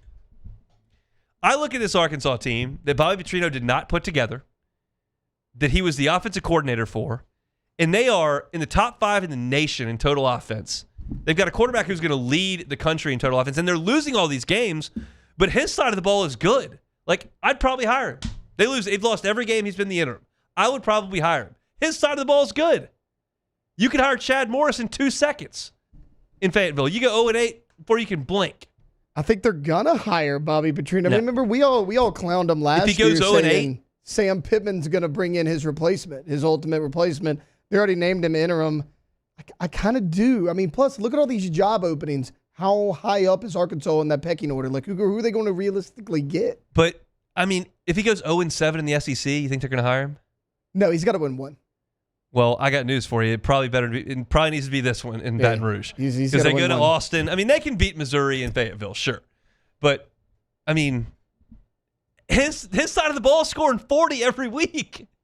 Like, you know how bad it can get in Fayetteville. Bielema had an 0-8. Morris had an 0-8. This looks like 0-8. John L. Smith had an 0-8. Like, you can go 0-8 real fast in Fayetteville. Bobby Petrino, I don't like the guy. He's a snake, but the guy's scoring a lot of points. And then you got Georgia, Florida, just another gut check for Kirby's team. And guess what? His team is prepared for a gut check. They are not the absolute dominant force they were for a 3-year stretch there, where they were just almost unbeatable. But they're tough, and they make plays to win games. They just do. And sometimes they win an ugly 24-20 game against Florida, and sometimes they get into a high-scored affair like the one against Ole Miss, 43-35. They get into an ugly one on the Plains and win 20-10 over Auburn. They got into back and forth in Knoxville with that offense and won 44-41. That's what you can say about Kirby's program right now. Like, it's not the dominant force it was, but they know how to win. He knows how to win football games, and they do it just about every single Saturday. So that's a look around the Southeastern Conference here. Frank Wilson was at the podium earlier today. We'll let you know some of the things that he had to say. Then we'll check in with Denton Day coming up in 15 minutes. It's Monday edition, Hunt Palmer Show. The Hunt Palmer Show. Genesis of Baton Rouge. GenesisofBatonRouge.com is the website. Every car that's on the lot is online at GenesisofBatonRouge.com. Holidays are coming up. Thanksgiving is coming up. Christmas is coming up. If you're going on a road trip and you don't want to put those miles on your vehicle, and you also kind of want to just see what it's like to get behind the wheel of a Genesis, they have rentals. They can get you a rental. If you got a family, They've got an SUV for you. You can load everything up, get behind the wheel of the Genesis, and while you're leaving your car at home and not racking up those miles on it, you can see what that difference is when you get behind the wheel of a luxury vehicle. And at Genesis, it's always going to come at a reasonable price. That's what you get. So go check out the inventory at genesisbatonrouge.com. But if you're not in the market right now for a vehicle, check out their rental programs. They're happy to help you during this holiday season and get you behind the wheel of a Genesis, even if it's for a short-term rental. It's Genesis Baton Rouge. They're online at genesisbatonrouge.com, airline at Pico. Raising Cane's is our victory meal. Football fans are some of the most dedicated fans in sports. It's a fundamental quality we share, and that fuels every single order of our hand-battered chicken fingers. Wherever there's football, there's Raising Cane's. One love. Let's go. When it comes to choosing energy for your family and your home, make the smart choice with natural gas. You can count on efficient and affordable natural gas to keep you comfortable and reduce your environmental impact to help protect our planet. Together, we're fueling our energy future. Atmos Energy. Flight by Yingling is raising the bar by crafting the next generation of light beer. With only 2.6 carbs and 95 calories, this is premium refreshment 6 generations in the making. Flight by Yingling. Raise the bar. Need security services you can count on? With Veteran Security Services, you're always protected. Locally owned and proudly serving the Gulf Coast, they're not some big national firm chasing profits. They're neighbors protecting neighbors. From petrochemical plants and healthcare facilities to port and maritime operations, Veteran Security delivers reliable protection you can trust. Choose community. Choose confidence. Choose Veteran Security Services. Visit veteransecurityfirm.com. While Louisiana politics can seem like they're from another planet, Moon Griffon isn't afraid to bring politicians back down to earth. Listen to the Moon Griffon Show weekday mornings at 9 on Talk 107.3.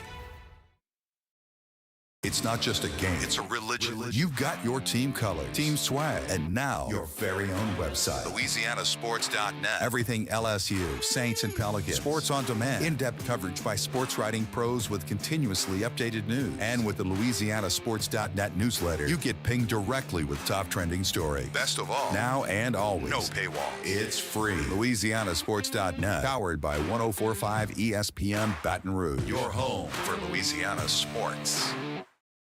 We typically think of stress as being bad for us. At Our Lady of the Lake and LSU, we are researching how certain types of stress, such as exercise, can be good for our immune health. By studying people under extreme stress, such as athletes, astronauts, service members, and first responders, we're learning how to improve the immune health of everyone. That's the power of research. That's the impact of champions. Together, we roar. In South Louisiana, you can always count on good people coming together to help our children. At Dreams Come True, we grant wishes for Louisiana children with life-threatening illnesses. But to do this, we need funds. That's why we're trying to raise $100,000 for Dreams Come True by giving away the Blessed Builders School. Make your backyard's dream come true while helping our kids. Just go to You're listening to The Hunt Palmer Show on 104.5 ESPN, Baton Rouge.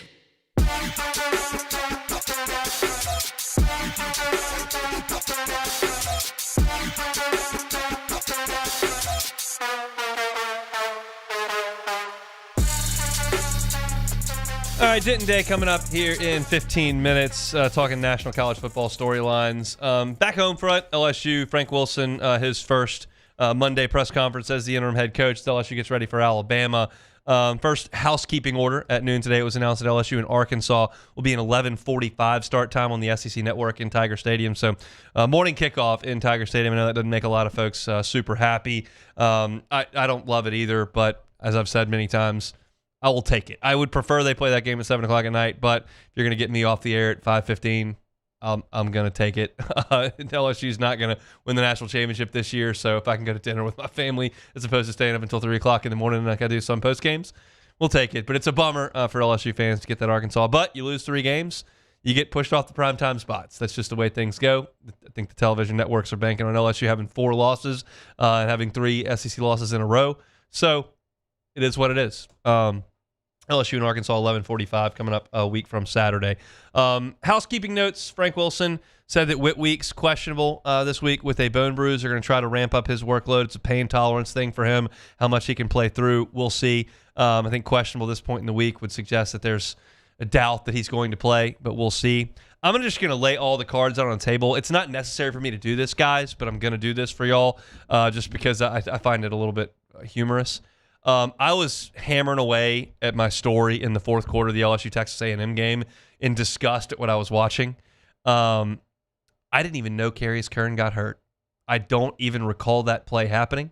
I was typing my story, and there wasn't like some sort of big reaction because there were no LSU fans left, but I had to go back and Google it. Turns out he hurt his ankle in the fourth quarter and was evaluated in the medical tent. I did not even know that happened. Matt Moscono asked Frank Wilson about it today, and I was like, Kern, when did he get hurt? I had to Google it. I didn't know. That's on me. I'll go back and watch the film and get better. I didn't even realize he got hurt. But, questionable for this week. Carius Kern is questionable. So there are some options for LSU at left tackle. Tyree Adams is not one of the options. He's out, high ankle sprain, had tightrope surgery. He's not playing in the game on Saturday. So Kern cannot play. You can play DJ Chester at left tackle, or you can make some switches. You can put Weston Davis at left tackle and play somebody else at right tackle, whether that's Ori Williams, Josh Thompson kicking out to right tackle where he's played, where you can sub Eccles Mabenga in there at guard. Like there are some movable pieces there. But Brian Kelly said that Josh Thompson was not an option at left tackle. Brian Kelly's not there anymore, so I don't know if that's now an option at left tackle.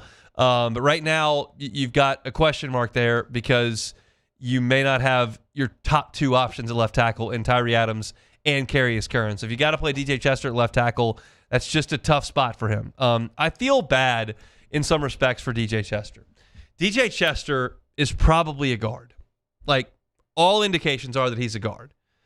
As a redshirt freshman, he was told to play center. And this year, he's the sixth man, but the tackles keep getting hurt, so he's having to play tackle. So I think it's a situation where you've got a young man who has a skill set, but it's being misused based out of necessity. And Brian Kelly said this back early in the fall. He said, like, I feel bad for him because he's being asked to play out of position, basically. And what it comes down to me is I look at, like, I feel like theoretically you should have someone ready as a backup at all three spots, at tackle, center, and guard. And to have one guy at the ready for all that, where he's having to cross-train at every single spot, is a tough ask. Because it's a different thing playing right guard and playing left tackle. And you're asking DJ Chester to be proficient at center, where he's the backup, then to be proficient at guard, and then to be proficient at either tackle, right or left.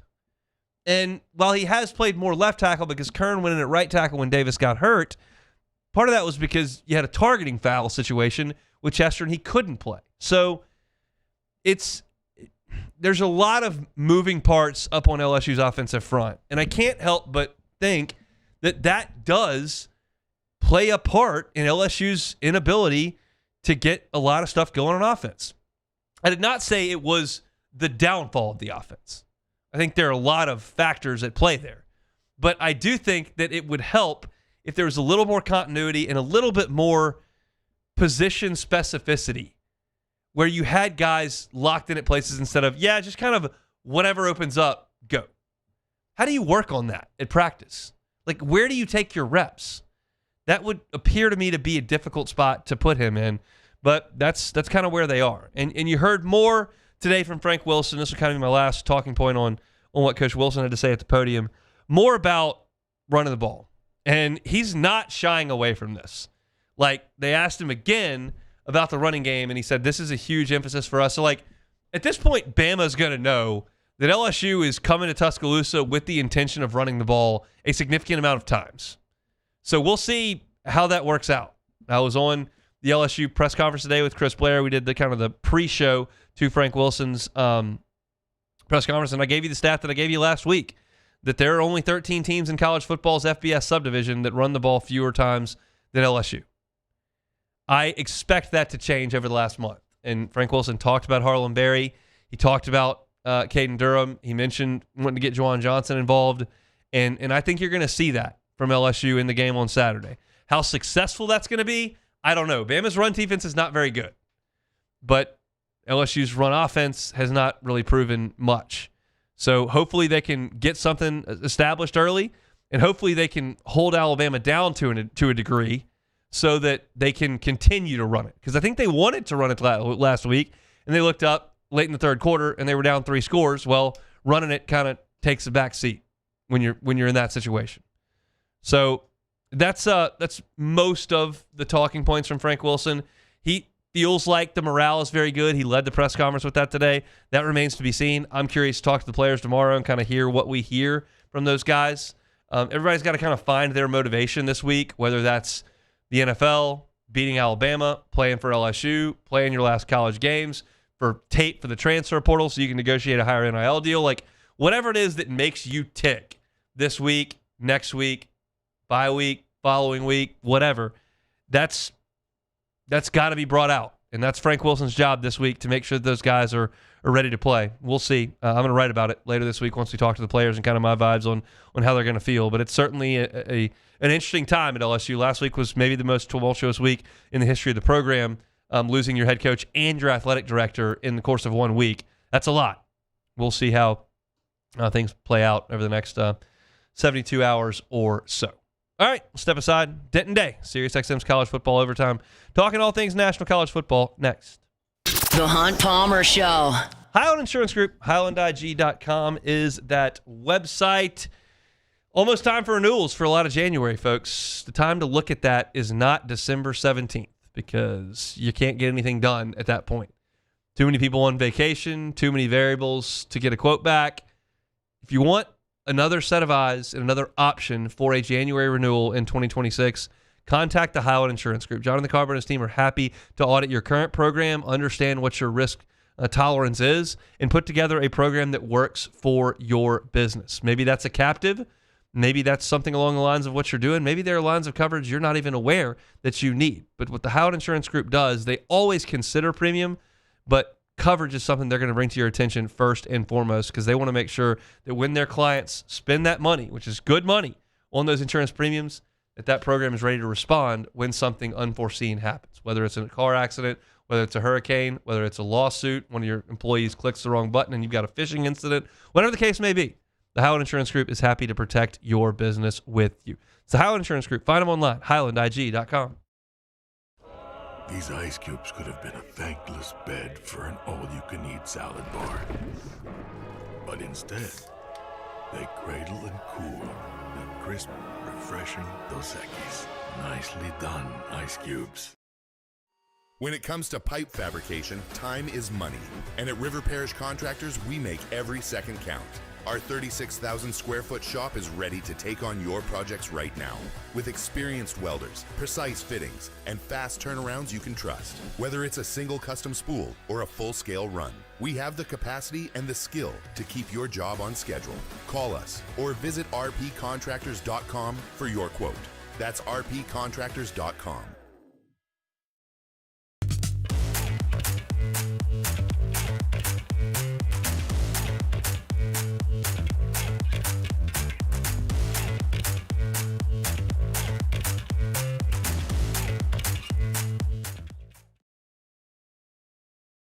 After a decade of working in private duty nursing, I know how hard it can be to find compassionate care for the ones that you love the most.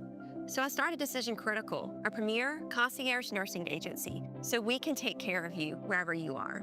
Our highly skilled nurses provide exceptional care from the comfort of your own home with personalized packages for short-term, long-term, or even around-the-clock care. Visit us at decisioncriticalbr.com and give us a call today to get started.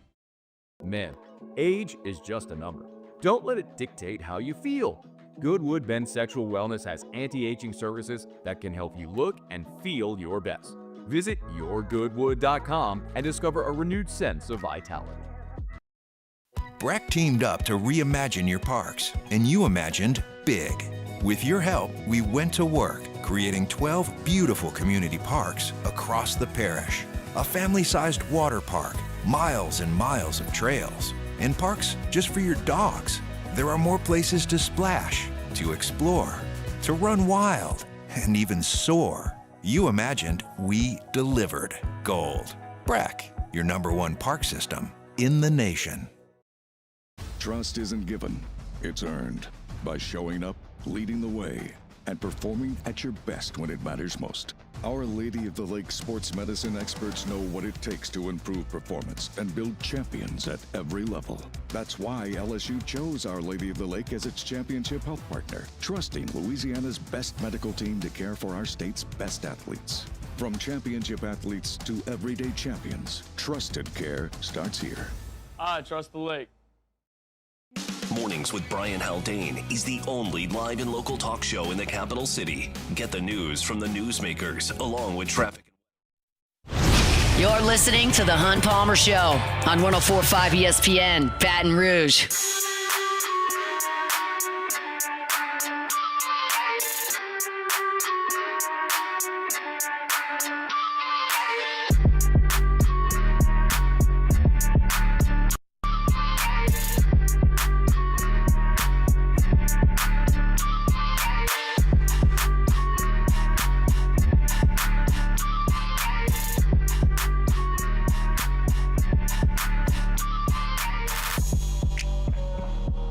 All right, let's talk some national college football storylines. Denton Day, SiriusXM College Football Overtime Fridays and Saturdays with us on Mondays. Joins us now on the Jim's Firearms Hotline. Before we get to college football, I guess we got to talk sad injuries. How we doing? I am dead inside. Yes, it's not good. Join us, won't you? Good. Yeah, I mean, terrible. A 31-point game in the fourth quarter.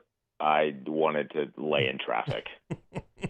Well, you can join us. Jaden Daniels is hurt. Joe Burrow's hurt. Malik Neighbors is out for the year. The LSU's fired its coach. The Saints are the worst team in the NFL, and the Pelicans haven't won yet. So South Louisiana is a tough scene at the moment, and I realize the nation's capital probably feeling a lot of the same stuff as looks like this season's kind of headed down the tubes, no? Yeah, it's donezo, and I am now rooting for Reuben Bain to be drafted, and that's kind of where we're at now. Okay. Let's talk college football then. It was an interesting weekend. I guess let's start with SMU Miami overtime game. The Mustangs get the win. Miami unable to go to Dallas and get it done. They've now got 2 losses. Like, what's your sense on where Mario Cristobal's team is right now? And they can't beat good football teams. Okay. And not great football teams, because Louisville and SMU, they're not great. They're good, and they can't hang with them. They've gotten out physical, it felt like, in 2 out of the last 3 games. And with all due respect to Stanford, you know what I mean? Like a Stanford, you're supposed to do what you did to Stanford. I'm kind of embarrassed for Miami. I'm kind of embarrassed for those of us, myself included, that in the first couple of weeks we're looking around at this Miami team and saying, hey, they check a lot of boxes. They're really good. Defensively, they're good. They can run the football. Carson Beck's playing well. Well, now they don't really do anything well. And we still haven't had the game where Mario Cristobal blows it, which is very, very, I should say, dangerous for Miami fans, because there's at least one more loss coming your way. Let's go, I guess, to Auburn, where Hugh Freeze gets 3 points and a walk in papers. Are you surprised that just flamed out the way it did? Not really. They couldn't get a quarterback. Yep. Hugh Freeze is this quarterback whisperer that had, Peyton Thorne, Jackson Arnold, and then trotted out Ashton Daniels. I think the one thing that surprises me about the decision was they are now at the very best 4th in the pecking order of college football openings, and that's not a fun place to be. They're not exactly going for, or they're not, I don't think, fit for a sexy hire the way that LSU could be, the way that Florida could be, the way that Penn State could be. I don't know why they made the decision that they did now. If you were going to move on from Hugh Freeze, you had plenty of opportunities to do that earlier. So I think they're kind of late to the party, and I don't know how many other really great options or really enthusiastic options there are going to be that will satisfy the fan base. Do you think you'll see Hugh Freeze and or Brian Kelly back on the sideline? In some capacity, yes. I would say Hugh Freeze is a little more likely. but in some capacity, yes. I mean, he was successful when he was at Liberty. Now, Liberty was the rehabilitation hire for him. There was never any doubt that's what that was. When they made the decision, it was like, we can't believe he's available, and the leadership at Liberty was just desperate for a good football team and a good football coach. So they went and they decided to take a risk on Hugh Freeze. It worked for them. Yeah. Thankfully, he doesn't need to be a rehab hire again. It's just, does he want to coach? And I think he still does in some capacity. He wants to golf. I know that. Yep. But I don't know that he'll be playing or coaching at a Power 4 level for his next job. Well, let's trickle back over to the ACC. Who do I need to be watching here? Louisville beats Virginia Tech and moves to 7-1. Virginia goes out to Cal and wins. They're 8-1 and 5-0 in league play. Like, who do I need to take seriously now that Clemson's out of the mix and Miami's fumbling around? I would say Virginia, seriously is relative, to the ACC. Georgia Tech was going to be their best option at doing any sort of real damage seriously in the college football playoff. And I would say they still are, but they're not going to do any sort of real damage. It's going to be a fun end to the season in the conference. So I'd be watching UVA. I'd be watching SMU, paying attention to them. Louisville with Miller Moss, the former USC quarterback, and still keeping an eye on Georgia Tech. But they're playing to get into the dance, but they know no one wants to dance with them, and they're going to get wrecked by whoever they play, unless by some stroke of genius they match up with the Group of 5 team. Jeff Brom there at Louisville, is he going to be somebody that comes up on a lot of radars here in the next, call it 50 days? Yes, because I think it's very interesting. I'm sure you guys have talked about this when it considers Brian Kelly. But the last time we had openings of this magnitude all open at the same time was in a year where there was no 12-team playoff. So teams that didn't make it still had good coaches. They were readily available to jump right in at the perfect time of the college football calendar. Because that's not an option for a lot of these schools, like Mike Elko's not going to leave. I don't know that Lane Kiffin's leaving Ole Miss if they get to the playoffs, or if he does, he's going to leave after they get done. And by the time they get done, potentially that's, deep into January. So I do think a guy like Jeff Brom, if Louisville does not make it, I think there's going to be some conversations to be had there. And look, I know Purdue's a joke now. Purdue was pretty good when Jeff Brom was the coach. They played spoiler to a lot of really good teams. He's a really good offensive mind, and if the goal for him is to get into the SEC, I think he could be an option potentially at a school like an Auburn or an Arkansas. It just becomes a question of, does he want to leave his alma mater of Louisville that he didn't leave the Big Ten for? Does he want to leave his alma mater to go back into one of these Power 2 conferences? It's a little bit coincidental that these coaches are all at their alma maters, between Dillingham and Key and Brom, and it's just that's it's an interesting thing that may play a role or may play no role at all. I mean, John Cohen left Starkville in the dead of night to go be the AD at Auburn. So I'm curious what your thought is on those guys and their ties to what is thought of as home. Well, we are going to see, in the great words of Ted DiBiase, everybody has a price. Yeah. We're going to see what some of these guys' prices it ends up being, right? Because I do think there is something that is really cool about coaching at your alma mater, and the idea of taking your alma mater kind of the way that Dillingham did last year. He took his alma mater to the college football playoff. There's something really cool about that maybe money can't buy. However, you are now going to be thrown, I would say, easily $70 million if you take one of these open jobs. Likely a lot more than that. It really just depends on the years of the contract. I like Arizona. I've been there a couple times. I don't have the ties that Kenny Dillingham does. I also don't have $70 million. Yep. And if someone wanted to give me $70 million, like I grew up here in Washington, D.C., Hunt. If you want to give me $70 million, I will leave Washington, D.C. My wife will leave Washington, D.C. Like, we're not that tied to this area, right? So if you get to these conversations and it's $70, $75, $80 million, it's a lot easier to leave the place that you loved so dearly as an 18-year-old. Speaking of those coaches that are at their alma mater, Clark Lee is one of those. His team drops a 3-point decision thanks to a 21-0 fourth quarter and a little backdoor cover there in Austin. But Arch Manning, SEC Player of the Week. Any chance Texas is going to play some spoiler here down the stretch and maybe even get in? They've got to go to Athens, and they welcome Texas A&M to finish the season. What are your thoughts on the Longhorns in November? I think they can play spoiler, and they can very much get in. I am of the belief, I think I've told you this multiple times, I think a 3-loss team gets in. And Texas, at least to this point, a win over top 10 Vanderbilt. Now, granted, that was at home, but still, Vanderbilt was 9. That's a win over top 10 Vanderbilt, a win over, at the time, a top 10 Oklahoma team.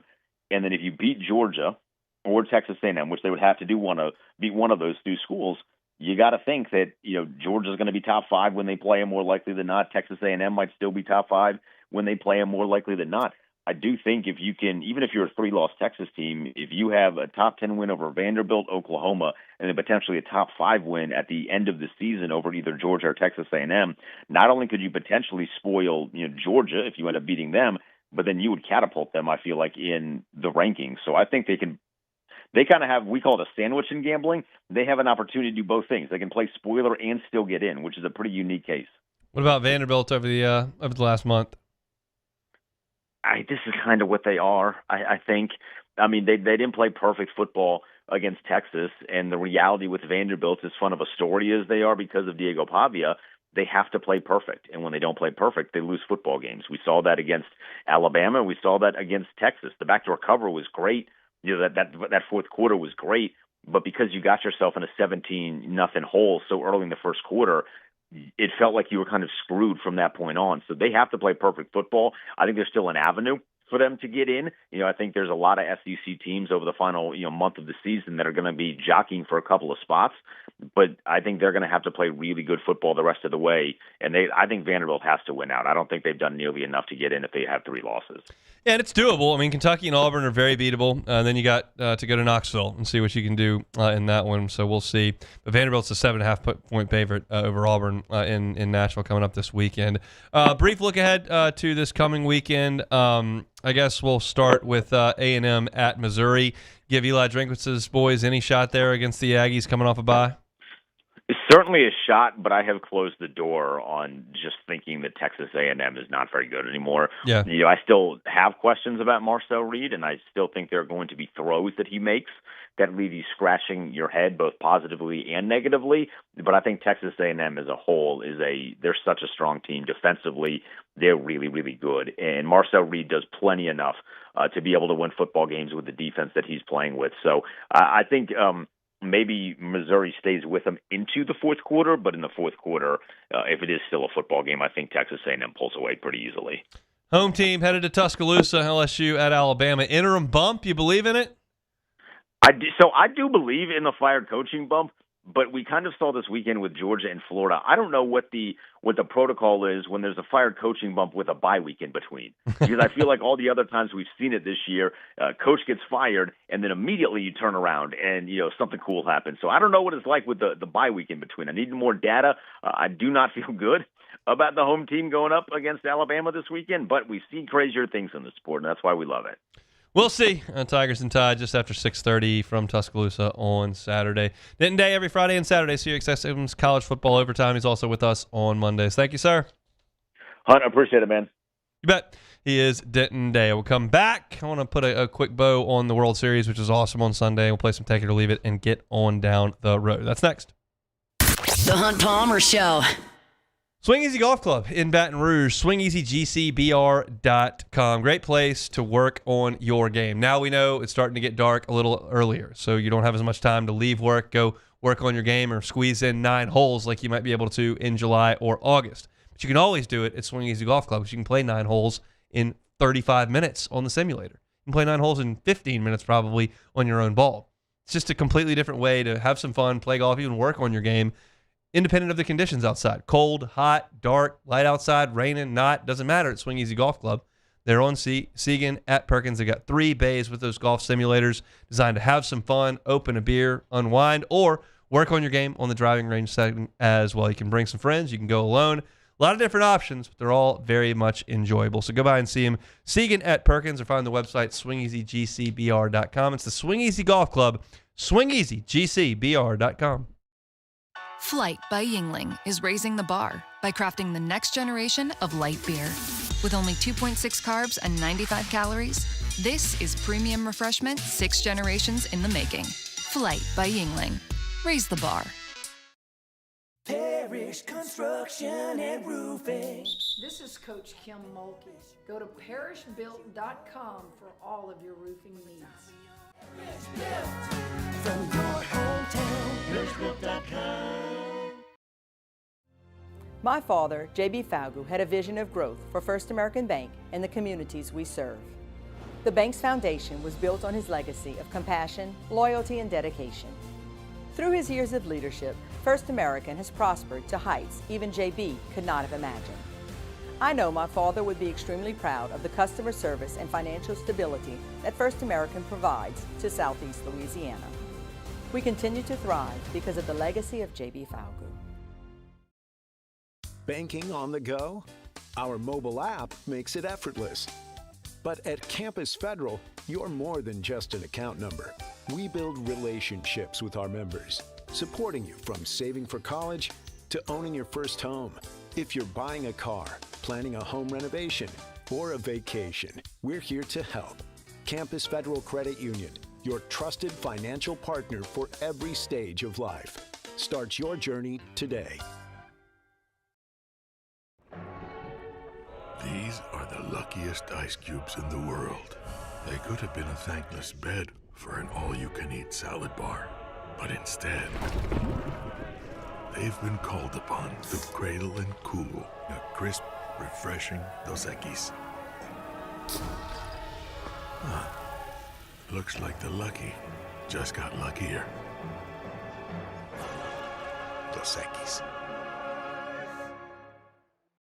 Man, age is just a number.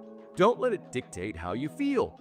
Goodwood Men's Sexual Wellness has anti-aging services that can help you look and feel your best. Visit yourgoodwood.com and discover a renewed sense of vitality. At Ochsner, we know healing is a team sport. That's why we've partnered with world-renowned orthopedic surgeon Dr. James Andrews to create the Ochsner Andrews Orthopedics and Sports Medicine Institute. Whether you're a professional athlete or a weekend warrior, our team of specialists are dedicated to getting you back in the game.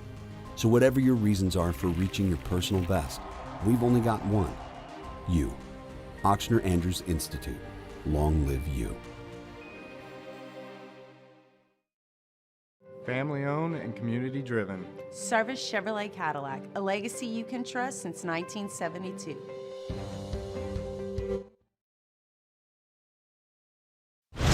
You're listening to The Hunt Palmer Show on 104.5 ESPN, Baton Rouge.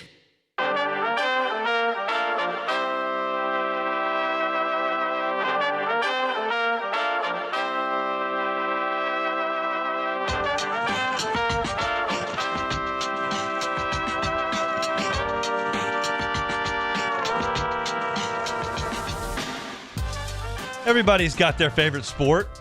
I support that. Most of you just football. I love it. Love football. It's great. A lot of you hoop heads just love the NBA, love college basketball, all about it. Got some folks out there that can't get enough golf. Not a lot of hockey fans here, but certainly exists out there. And you got folks that are just so in on MMA or maybe locked in on NASCAR. Everybody's got their favorite. You're never going to pry me off baseball. Never. It's my favorite, and Saturday night was so enjoyable. I was sitting there watching that game, and I did not have a dog in the fight. A lot of people hate the Dodgers. I don't hate the Dodgers. I have no feeling at all about the Blue Jays, and I was just riveted as that game got towards the wire. And you got the home run in the ninth inning to tie it, and then you go to extras, and you get the home run from the Dodgers, and then you get an opportunity to tie things for Toronto and ground ball to second, and the second baseman's falling down, and then you hit the ball to the warning track and the two outfielders collide. Then you got an opportunity later in the game, and you got first and third with the tying run on third base, and you bounce in a double play. And like the amount of times the Blue Jays could have seized that thing and won it, I don't know if you recover from that as a Blue Jays fan. Like, you just don't get a lot of shots at that. Now, if you're the Dodgers and you have an ownership group that operates the way that ownership group does, you do get more shots at it. Because that ownership group has determined that they are not really interested in what the cash flow is. They're interested in winning games.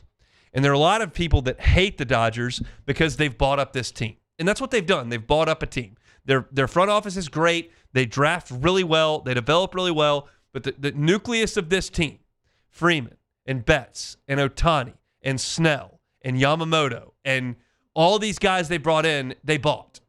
So, like, these are not guys that came up in the Dodgers system. Like Max Muncy is, but not a lot. They bought it. And I support that. I wish the Cubs would spend more money like that. But if you got an ownership group that does that in a sport with no salary cap for now, and I think it will stay that way, you'll have another bite at this apple. The Blue Jays may not. The Cubs had a really good young team in 15, and they had the great team in 16 that won it. And I thought when that happened, I went, oh my gosh, all these guys are like 24. We're going to be really good for a long time. They never got back. They got to the NLCS the next year, then never sniffed it after that. Whole thing got blown up. And if you're Toronto, you hadn't had this opportunity since 93. And who knows when the next one's going to come. And you had it.